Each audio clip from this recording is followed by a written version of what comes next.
मेरे पास बहुत सारे पेरेंट ऐसे आते हैं, बहुत सारे बच्चे भी ऐसे हैं, बहुत इतने सालों में कम से कम 10-20 बार ऐसा हो चुका है, जिनके पेरेंट्स या बच्चे की विचारधारा ये होती है कि मैं तो SC/ST हूँ, मेरी कट ऑफ तो बहुत कम जाएगी, उसकी उतनी भी कट ऑफ पार नहीं होती।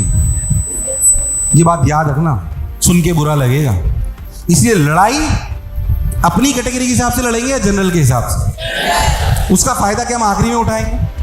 अरे वानी, अरे ये सौ ना, अरे ये सौ ना। आपकी SPR में एक्सपेक्टेड रैंक आती है, जो एक्सपेक्टेड रैंक आती है वो हम जनरल कैटेगरी के हिसाब से ही देते हैं, हम किसी OBC SC/ST के हिसाब से।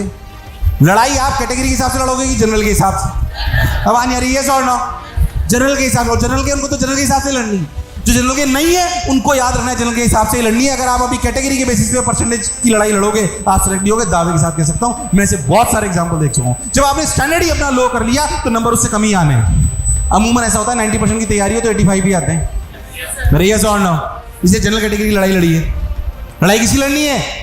इसलिए याद रखना है कि अगर नीट में आपको जनरल कैटेगरी में सिलेक्ट होना है और गवर्नमेंट मेडिकल कॉलेज मिलना है, सोच के बताओ कितने नंबर आने चाहिए। क्या 600, अलग अलग स्टेट के अलग अलग होते हैं, बट फिर भी बात करेंगे 630 640 के ऊपर होने चाहिए, इससे कम की कोई बात। अरे ये और नो, अगर आपको इसमें लाना है तो 630 640 के ऊपर अगर आपके नंबर लाने हैं, आपको ये सच्चाई है, फैक्ट। हो सकता है किसी में 600 मिल जाए, किसी को 640 पे मिले, किसी को 590 भी मिल जाता है कभी कभी, किसी स्टेट की अलग अलग जो आपके कोटा होता है उसके हिसाब से। बट फिर भी अपन 630 620 पकड़ लो अगर आप चाहो तब भी।